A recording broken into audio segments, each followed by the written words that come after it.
most of the Arabs, they don't properly speak Arabic. But let me ask you, do you know what a damir is? Damir. Yes. A consciousness? No. It's... All right, that's damir. Oh, you mean damir as in yes, from language, like damir. Yes. Yes. Yeah. So what is a damir, for instance? Similar to a pronoun, like what a certain word يخرج. Then after it, you would have something there missing. What is it? ضمير يخرج هو أو يخرج. Exactly, excellent. So that which comes out there, now we need to identify what is that. But first, before I do any of that right now, before I will respond to the scientific thing, and then we'll move to whether Islam is true or not. And that's why I was telling you, I don't need to deal with these scientific things that you have, because they're mostly misrepresentation that you have. Misunderstandings of science or of what the Quran says. Now, my question to you is this. Where is the scientific error? Let's start with that. You make your argument, and then I'll show you why your argument is important. Go ahead. First of all, I'm not going by my interpretations. I've read the interpretations of Ibn Kathir and Qurtubi and... what is the argument? The argument is, the Quran is saying that, or what I assume the Quran is saying is semen comes or is formed or it starts forming or that semen is generally related to the backbone or to the chest or whichever word salat refers to.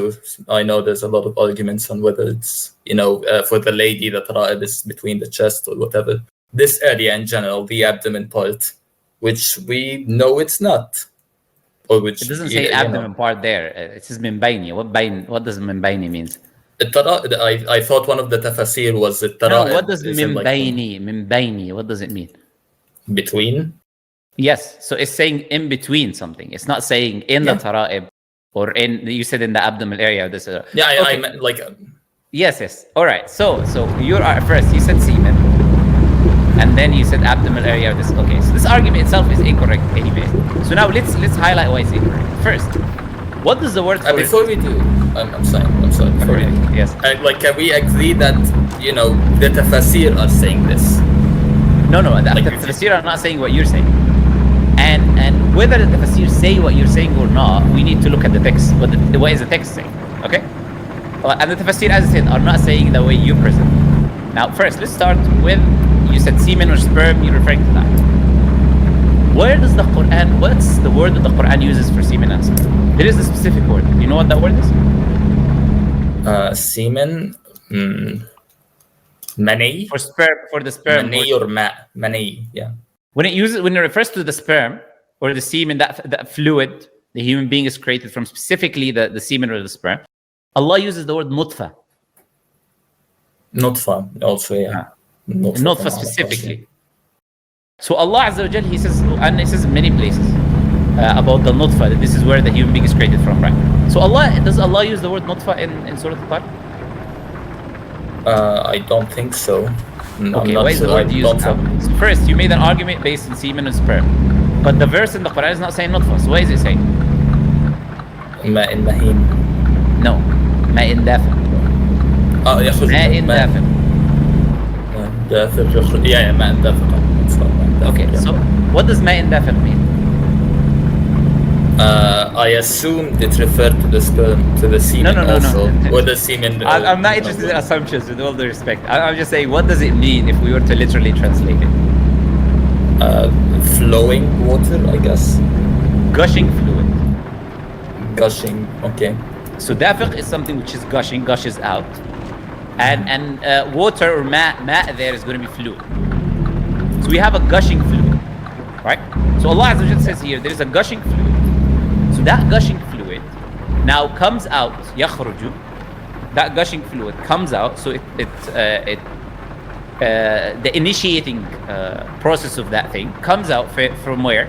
Between a sulb and a tara'ib. What is the meaning between sulb of the words sulb and tara'ib? What I know is that it's not, people, mufassirin, mustarifin. The what is the general view of the soul? What the meaning of the soul? Backbone and tara'ib? The area between the chest, I think. The ribs. Yeah. Adla, the ribs. So, okay, we have now backbone and we have ribs. Now, do you know that scientifically, between the backbone and the ribs, there's something called the seminal vesicles? Do you know what the seminal vesicles are? Yeah. Why is the seminal I do vesicle? not. It's part of the accessory glands that create the semen. All right, so this seminal vesicle is located, by definition, between the ribs and the backbone. And this seminal vesicles is where you have the initial fluid that carries the semen and that carries the sperm that the human being then uses to, multiply and have intercourse and all of that. Now, my question to you is this. Is not that this is a scientific mistake. Is my question to you is, when the Qur'an now defines that there is now a fluid, a gushing fluid, as we know today, comes from these seminal vesicles that are located scientifically between the backbones and the ribs. Now, my question is, how would Prophet Muhammad, now what you're trying to use as a doubt is in reality and evidence. You're going to spin it on me. How did he know? Yeah, exactly. How would he possibly know that piece of information? Why wouldn't he use the word Lutfa? Why wouldn't he use any other different location other than this specific location? Now, so that shows... Go ahead. I was going to ask, the seminal vesicles, I did not think that they were between the ribs and the backbone. They are. In fact, you can just Google right now and put a picture and type seminal I thought they were vesicles at the prostate. and have a look. Where exactly is it's located? You type it yourself because I don't want to show these body parts. I'm Pictures of like it is. because Yeah, they're all it's explicit behind. pictures. It is. Is it behind the between prostate. the backbone? No. Is it between the backbone and the ribs or not? By definition, you can look at you'll see in the picture. You have the picture of the backbone, and you have a picture of the human being. Is it in between the two? Picture. Okay, this is the one I think. Come on. Is it in between the two or not? It's. I mean, it's at a. The backbone ends here. You have the seminal vesicles here, and then you have the ribs here, and you have in between the backbone and the ribs. You have something called seminal vesicles, in which that gushing fluid gushes out.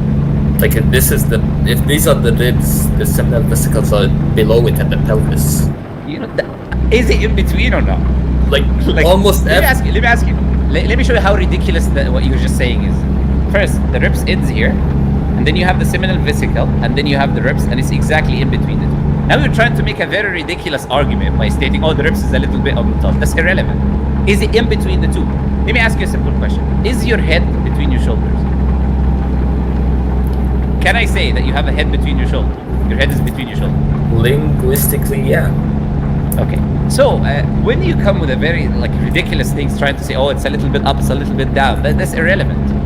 In reality, when Allah uses the term that the seminal vesicles are in between the backbones and the ribs, and it is here, then by definition, it is in between the backbones and the ribs. Do you agree on that?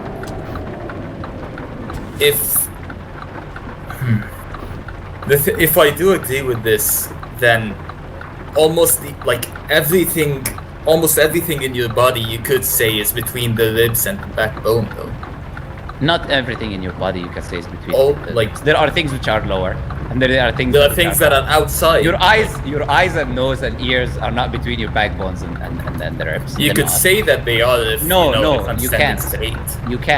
You can't, because the backbones and the ribs are essentially you can say the barrier of that which is in between here, this area. So when we say something is here specifically between the backbone and the ribs, by definition it is between the backbone. So first, let's not. This is the thing. There's a level of being ridiculous you can get to when you don't want to accept something which is absolutely clear. By definition of every language, it is in between the backbone and the ribs. But not only that. We can also use a different argument. We can say that يخرج here is not referring to the gushing fluid at all. And this is where I was asking you about the damir. So look, whichever way you want to go about this, you're not going to be able to find an argument against this.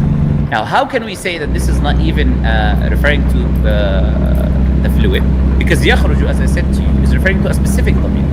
And that ضمير in the Arabic language and in the Qur'an, it can refer to that, the closest, the most recent mentioned ضمير, or that which was mentioned before.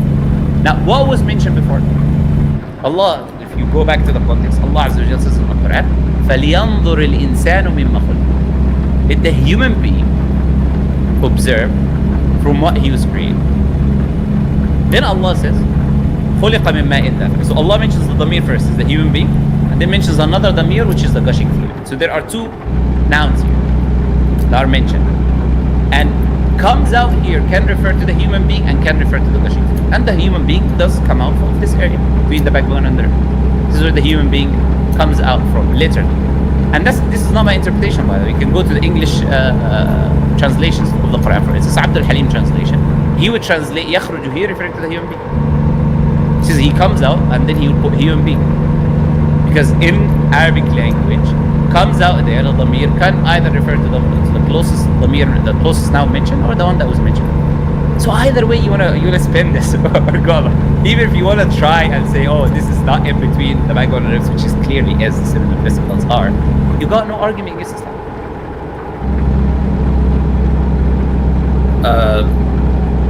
Is it my turn now? Yeah, of course. Go ahead. So what you're doing right now is part of my problem with Islam, where any question that I can ask scientifically does have an answer, in other, like this. I'm not the first person who discovered this. This has been asked to a lot of Muslims, and there's always an answer. What I'm really not trying to be hypocritical or anything, but I really think you're stretching it. That's what I think. And I'm sorry, by the way, for pausing that. This is my first ever interview with anyone of the sort. I'm sorry for disrupting. I'm waiting for the argument. Yeah. I'm saying that there'll always be an answer. You can always, stretch the meaning of words. So let me get this straight.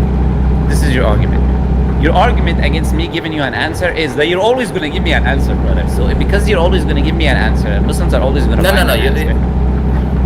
Okay, when you claim I stretched something, now go ahead, tell me which part in what I said was a stretch. Go ahead. Which part did I say that it was not? Which part in what I said was not accurate? The part between it being from the ribs to the backbone. I'm not saying it's inaccurate. I'm saying that, yeah, technically you could say that the seminal vesicles is in that area, but that's what I mean by stretching the definition. It's not at the same level of the ribs. Is it linguistically correct to say the seminal vesicles are between the backbone and the ribs? Is this a false statement or a correct statement? I'm saying I'm not saying you're lying. I'm saying it's a stretch. I'm not saying you're saying I'm lying. I asked a very specific question. Would I say that? I guess linguistically, yeah, you could say that it is between the two. No. I guess we're talking about actual facts. I'm not a linguistic, scientist. I could be. I give you an example for that reason. Now, I told you your head between. I give you an example for a reason, because this is how language is. So you just admitted yourself that linguistically there's nothing wrong with that statement, and if that statement is correct linguistically, it's also correct scientifically. We know that that seminal vesicles is where the gushing fluid comes out, which carries the semen or the sperm, which then the human being straight. So you just admitted to yourself that there's no stretch here. Number two, didn't I give you an alternative explanation or an argument as well to understand the verse, that even if you didn't want to use the idea of the seminal vesicles, it's also valid Islamically from an Arabic language and from a rational perspective? Did I do that or not? Yeah, you did. No, I'm not saying that this is, I could be wrong about the sperm thing. The entire verse could be correct. I'm not saying that this is like, this has been disproven, then my claims are, completely shattered. This could be true, what you're saying. No, I'm not asking about could be, would be. I'm asking about realities. In reality, do the two arguments that I've presented refute that there is a problem scientifically in this verse here in any way, shape, or form? it is at the very least not specific. Like I think it could have been more specific than that. At the very And least. okay, thank you for presenting the issue with the people who come and claim they're experts. This is the issue that you have. The issue you have is not irrationality, it's not consistent logic or reasoning or any of that. Because when you're given responses and answers to the questions that you have, you don't accept them.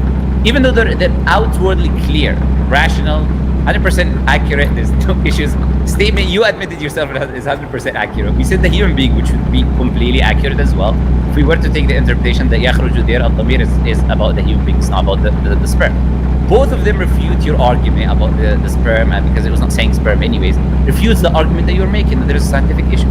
If anything, it mentions something scientifically that you need to explain. Why? How is it mentioning that something is scientific? Yeah, I'm saying I'm agreeing with you. I'm not agreeing. I'm not saying that this is a scientific error. Now, this could be very well scientifically true. It's not. Could be. It is scientifically true. There's something called. Okay, for the sake of the argument, I'm saying. No, not for the sake of the argument. This is what I'm saying. This is my problem. You're rejecting facts, realities. It's a fact that the seminal vesicles produces a fluid that carries the semen and the sperm. That's a fact. It's a fact that they are in between the backbone and the nerves. This is a fact. None of this is, for the sake of the argument, you're accepting it.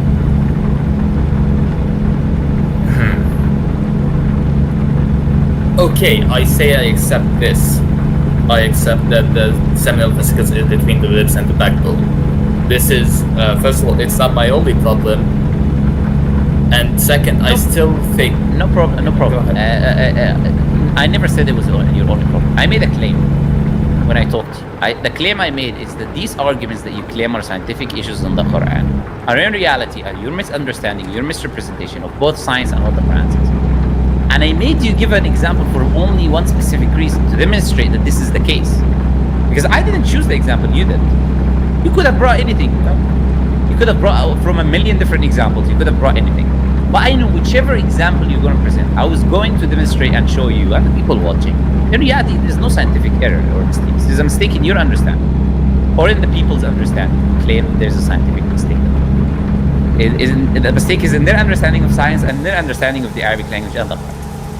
Now, let's move on to like what we said, so we can complete and finish this discussion with it. Islam being true or not being true, because we said that is the foundation now, and everything else now is irrelevant. You keep bringing me examples, we can spend time on each example, 30 minutes on each example. No, I don't. Irrelevant. It's very helpful. Yeah, so what is relevant or not relevant is whether the Quran is from God or not. Now, my question to you is this. What is the compelling evidence? What is the argument that you accept? What type of evidences, epistemologically, that you use? Epistemology is the study of knowledge, basically. You say, this is proof 100% for me that Islam is true. What would be something convincing for you right now that Islam is true? It's true. Let's just say true. What is compelling evidence that Islam is true? What is the criteria? That if you see something, you say, okay, that is evidence, I accept now Islam is true. What is the criteria?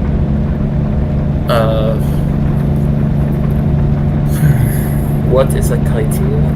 I guess I don't have an answer to that. I'm not saying that there's no sort of proof that could convince me. I'm saying I guess I never thought about it. I guess what convinces you that Islam is true? Can I ask you this question? No, you can't. Because I asked you a question, then you returned my question to me. Like it makes sense, right? I know. I'm telling you that yes. I don't know what to, maybe. But do you know why I'm asking you this question? I think I do. Yeah. Tell me why. Because it's a very important question. Why do you think I'm asking you this question?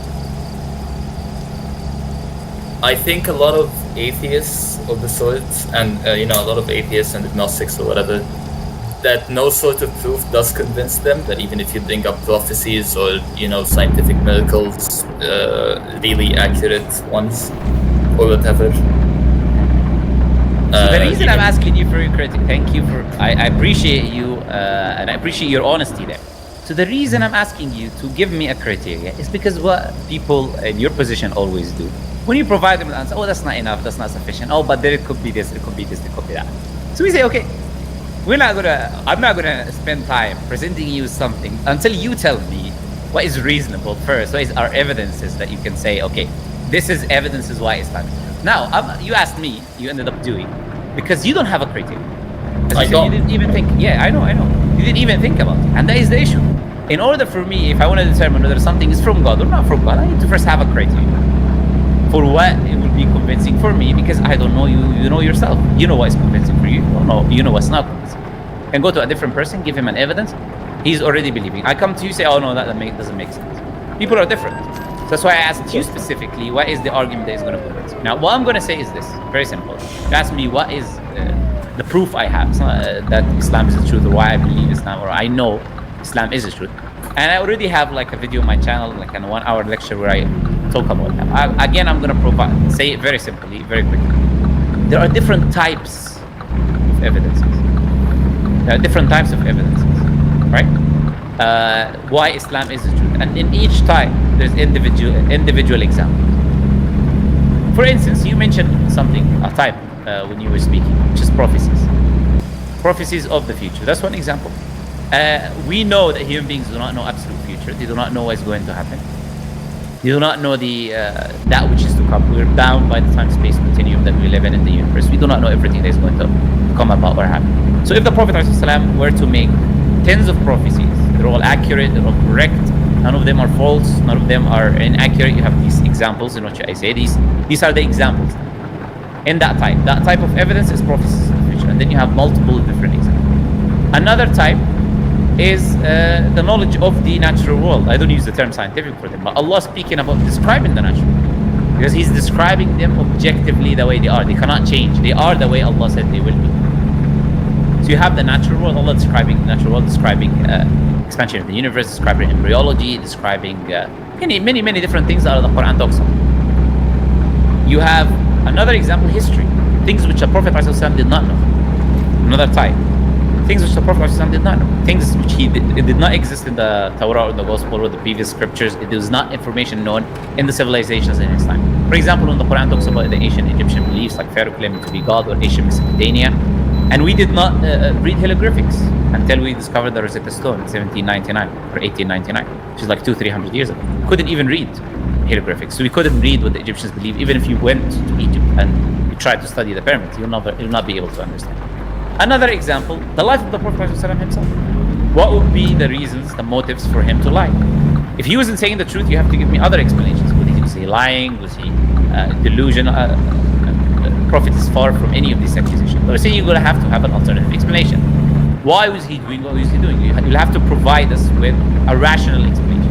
And lastly, for example, at least many things. The Qur'an, for example, itself as an argument, its language, it's i'jaz. It's not being able to imitate it. No one is able to imitate or bring anything like it.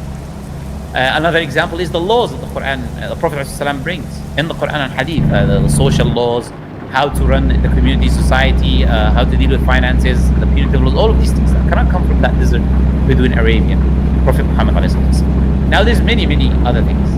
These are just the types, and with these types there's many examples. So you can watch the video that I made to see specific examples. Now all of these things prove without a shadow of a doubt that Prophet Muhammad ﷺ could not have been anything other than Prophet God. Now what I'm going to do is to ask you one question.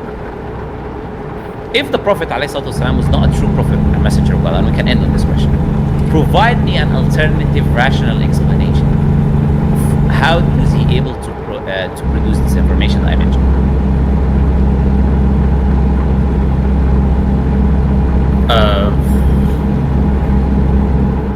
Well, an example could be like for some of the things that he learned was that he was a trader for a big time of his life. He could have known it from other people. But okay. I can't get the example. Okay, so this is very illogical. Okay, so this very illogical answer does not work for many reasons. First, does not respond to all of the claims, because we said the claims of Prophet ﷺ, even if he was a trader, he's not going to meet a scientist, a geologist, a biologist, a hydrologist, cosmologist. He's not going to be a historian. He's not going to meet people who spoke the Greek and language. He's not going to meet the people who spoke and meet everyone and collect all the accurate information. If it was hearsay and he was taken from the people who he was trading, that book would be full of problems, would be full of issues. And clear. It would be full of the beliefs that the Greeks had, for example. It would be full of the beliefs that the Persians had, or the beliefs that the Byzantines had at the time, because he was taking information from them. But the Quran reflects anything opposite to that. It reflects belief which are opposite to what these people used to believe. So that cannot help you. It will not also answer the point of the future. Being a trader, you're not going to meet, some guy coming with a time machine from the future to tell you what was happening that time. So he's not going to respond to the idea of prophecies. So can you present me with a rational explanation, alternative, something that actually works, that can make us believe and explain? And meeting a trader is not going to help you with producing an Arabic text that is now has its own genre in the Arabic language, the most eloquent speech in the whole Arabic language that cannot be imitated. That is not going to help you as well. So can you present me with a rational explanation? Prophet Muhammad was not truly a messenger of God. Give me an alternative explanation. How did he produce or do these things? I guess no, I really don't have an answer to that. All right, so if the Prophet ﷺ could not have done any of these things except if he was a messenger of God, then he is. Waiting for you to say. Would that be proof that he is really the messenger of God? Okay, so it's an objective fact, an objective reality, that the Prophet Muhammad ﷺ is a messenger of God. It's a fact, it's a reality, because you can never produce an alternative explanation that he would have been able to do the things that he did. And by the way, one or two of these things by themselves are enough of evidence to show that he is a messenger of God. But when you put them all together, it becomes an impossibility that he wasn't truly a messenger of God, because he didn't claim this is my information. He claimed that this is from the Creator. So now, my question to you now, if he could not have been anything other than a messenger of God, then why are you not back to being a Muslim?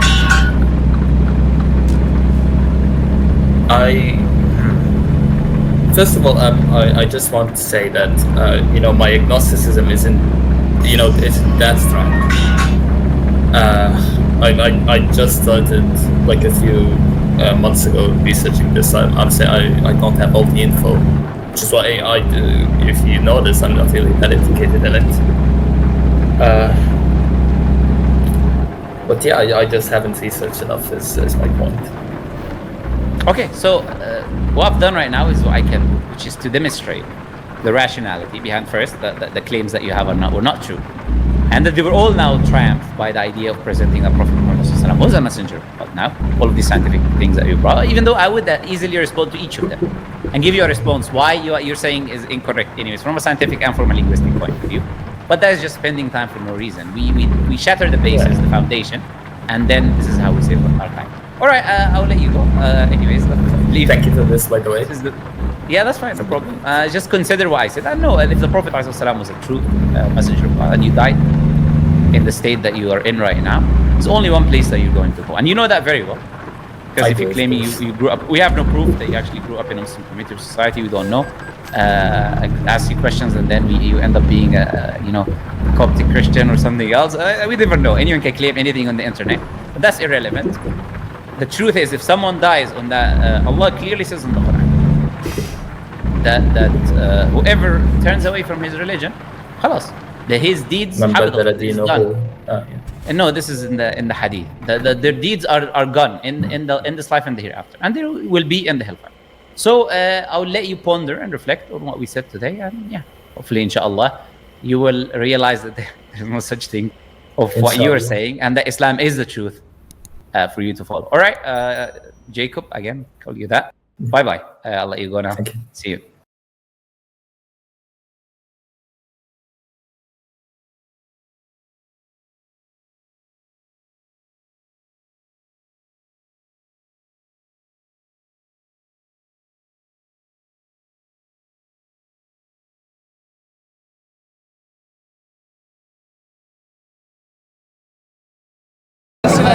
Yeah, It's just God is energy. Yeah. Okay.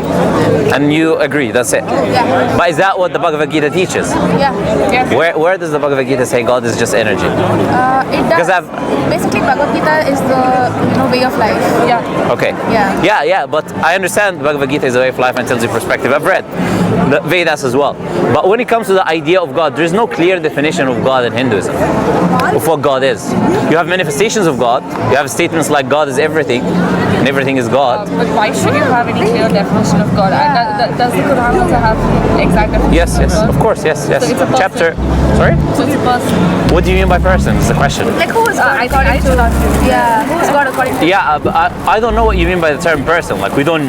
It depends on what you mean by the term person. Yeah, I'll show you right now. That's what I'm going to do. Yeah. Sure. And by the way, Hindus do that all the time. I don't know why. I asked them what is God. They asked me what is God. I say okay, I'll tell you what is God. But then you can tell me after I tell you. Okay? Yeah, sure. The one, and then I'll answer your question. Why do you need to know? Because there is a reason you need to know. So the one who defines himself is God, right? So here is a clear definition that Allah gives to Himself. Say Allah is uniquely one. Allah is uniquely one. Allah is the eternal refugee, independent, self-sufficient. Everything depends on Him. He depends on no one. He neither beget nor is born. Doesn't have children. Doesn't have grandparents. Is not like us. And there is nothing like unto Him, which is responding to maybe what you're saying. If a person to you is something that they like the creation, Allah is unlike any of the creation. This is a description that Allah gives to Himself. Now, I don't know. That's what I'm saying. I don't know what you mean by person. Again, another definition here Allah gives to Himself in the Qur'an. Here, Allah. You can read the 255. That also gives you a definition, a clear definition. Allah, there's nothing worthy of worship except Him, the ever-living, self-sustaining, no drownness overtakes Him, nor sleep. This is the clear definition of what God is, right? Or who Allah is, right? Now you're saying, why do we need to know what God is? Because we need to know what we're worshiping. The one who made you and me, created everything, is God. Now, the day I die and the day you die, if there is an afterlife and He's going to hold us accountable for what we do, we need to know who we're dealing with. If that Creator is the one who rewards us, if He's the one who punishes, if He's the one who gives provision, if He's the one who looks after the universe and has control over it, then I need to know who I'm dealing with. Imagine going to a job. I'll give you a very basic human example. Working in a company, you don't know who the boss is, you don't know nothing about the boss, but you just work in a company. You work for them. There's consequences for you working in that company, so you need to have information and knowledge about who is running the show, as they say, right?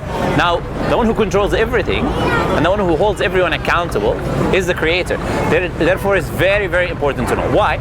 If I don't know God, right? Let's say we don't know God, and God is a ruthless Creator. That's a hypothetical example. That will punish everything. But I just don't know. So I'll live an evil life and then I'll get an infinite amount of punishment because I don't know. If I know that that Creator, for instance, is all loving, all merciful, forgives everything, then I'll live the way I want to live because that Creator will forgive everything I do. So me knowing the Creator, me knowing who the Creator is, will reflect in my life, right? I need to know so I know how to behave in accordance towards that Creator. So it's very important that you should know. That's why I think it's essential. It's a huge problem to follow any religion that does not have a clear definition of God. Now, if it also doesn't have a clear definition of what you need to do in your day-to-day life. Another question I ask Hindus when I meet them is, how do you know right from wrong? What? How do you know right from wrong? The Bhagavad Gita teaches us that. Okay, tell me. Again, I've read, there's no clear definition there, so maybe you will give me a clear definition. What is a clear definition according to the Bhagavad Gita? If you have read the Bhagavad Gita, then you know that there are a lot of stories Yes. about, like, I don't know if you heard the Ramayana, about Yes. Mahabharata. Yes. So each and every story, like the whole story, depicts, like, their actions depicts The good and evil. Yeah. Yeah, Okay. It teaches you the morals of, like, what you actually have to do, what is right and what is wrong. I would disagree. I don't want to go into detail. For example, sleeping with your brother's wife, is that wrong? According to the Bhagavad Gita, in the stories, right? When you see, no. So due to lack of time and the fact that a lot of Hindus get very, very triggered when I go into detail explaining things that are in the Hindu scriptures, I did not go into detail in the video, but it's a must for me to mention some of the things, some of the stories, because they were saying these stories are examples for us so we can get moral lessons from it. So I mentioned just an example. I didn't mention any names, so I don't get anyone offended, but the purpose of this video is purely educational, so I'm going to mention some stories now. They might be very shocking for some people, and I'm going to perhaps censor some words while I'm talking about these stories, and I'll put all references for anyone who would like to check these things after the video. But it's very essential and important for us to know, if we take moral examples from these stories, what kind of stories are mentioned in Hindu scriptures in general. So for instance, a very basic example I'm going to mention, the one that I was talking about in the video. You'll find in the Shiva Purana, there is a demigod, a story of a demigod who grabs his brother's wife, essentially, and then he curses her son because the son, he expressed disapproval of such a hideous act, essentially. So he curses the son, and then he does the raping of his brother's wife, and you do not see any punishment. In fact, the son gets abandoned in the story. You do not see any condemnation of such behavior or act, and that's why I mentioned this example to these two ladies I was talking with. Another example is you have Ashwani Kumara. You see him being a Brahmin lady. So obviously, then the son gets born. The son and the woman are kicked out when she goes back to her husband because she's a married woman, and the woman turns into a stream, and then you have this Brahman kind of that her husband gets downgraded. So you don't see a clear condemnation of such behavior. You have allegedly gods, quote unquote, gang a married woman. We're talking about Brahma, we're talking about Shiva, and we're talking about these main gods of Hinduism. You'll see them, three gods together, gang a woman. You know, I'm saying these things, and it will be crazy for some people listening, I know. But I'm going to put the text itself and references also in the screen for people to see. You have a Brahma who tries to his own daughter, essentially. And he does it, actually, his own daughter. When I say try, all of these people that I've mentioned, they've actually committed the act. There is a theme, there's a common theme of gods, demigods, etc. committing this act of continuously. And I'm not talking about 1 or 2 or 3 demigods, I'm talking about over 10 examples I've just collected, just due to the fact that I was tired of collecting examples. I can provide more. You have, for example, Indra, who rapes 3 separate women on 3 separate occasions, and he curses the baby again. I don't know what this idea of cursing the baby when the thing happens, but it's also a very common thing that happens in these stories. I'll just put a list of different quote-unquote gods with references of them committing this act. And what is the significance of me mentioning this? Now, if the gods, which are supposed to be the creators, and you'll hear in the stories, oh, you have fallen for your desire, oh, creator of the heavens and the earth. So they're saying these beings are the creators, the most powerful beings in existence, and they commit such acts. So if a Hindu is reading the scriptures, supposed to get moral teachings from some of them, or from all of them. Bear in mind, yes, some stories would condemn the behaviors and actions, many other stories would not. So, for instance, you have these 3 gods, the married woman, and then she cursed them to be worshipped, which makes no sense. Her curse is that they would be worshipped. So, it's just, I don't want to talk about rationality much, but I'm just going to say that there is a common theme of this happening. Now, if this is your god, the person you worship in a religion, then I wouldn't be surprised if the behavior of a person who's a follower of that religion is similar to it. I mean, if the creator, if the most powerful being is doing such an act, then who can blame you as a follower of doing a similar act? Now, bear in mind, I'm not saying Hindus are doing this or Hindus are not doing this. You can look at the stats and you can figure that out on your own. But it's very important to know that these are the stories that she was talking about getting moral teachings from. And if these are the gods, the most powerful beings in that religion, then I wouldn't be surprised if you say this is a source of morality that you would reject. You wouldn't care about the definition of God or sources of morality in general. So I would invite our Hindu friends and people who are listening to this video to consider pure religion of Islam, where there is a creator who does not commit such hideous acts. He is perfect, all-knowing, all-powerful, and he is the source of morality, and he does not commit such acts of indecency. Rather, we get our divine morality from that creator, and we get our teachings from the Qur'an. May Allah guide us all. When you see certain things like this happening in the stories done by the manifestations of God themselves, and it is not condemned. The scripture doesn't say this action is wrong, how could you do this? It's not there. I'm asking, if me as a human being, or you, anyone who's living life, how can I know if I want to do a specific action, is this action morally right or wrong? As a Hindu, how do you do that? Like, for instance, I don't think you need a religion to decide what's right and what's wrong. I think it's very evident. You saying good person assumes there is right or wrong. It already assumes we know the definition. No, it assumes we know the definition of what good is. You cannot be a good person if you don't know what good is. So if you say it's subjective, as you just said, You don't need religion to differentiate between what's so right. That's what she just said about subjectivity. So you believe morality is subjective. I do, yeah. So then there is no morality. Because if you believe, that means you can do anything and nothing is wrong. Killing people is not wrong, stealing is not wrong, murdering is not what wrong. I believe, you believe what you believe, that's it. No, but you agree that this is the default, this is the meaning of subjective morality.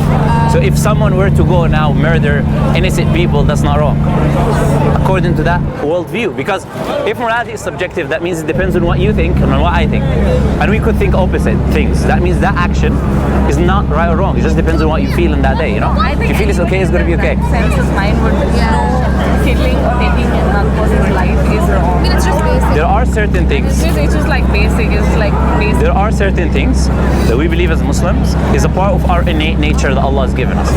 For instance, we would know certain aspects to be right or wrong, but that doesn't mean, sorry? I want to know who is Allah. That definition I was just giving you. Allah is one, created the universe, is all powerful, does not beget nor is born, unlike any of the creation. That is who Allah is, right?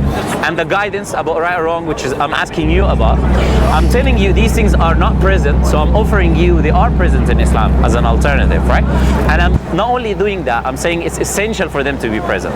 Because we cannot function as human beings and live without knowing the definitions of right or wrong. We can know some things innately, but that's not everything. You wouldn't know drinking is right or wrong innately.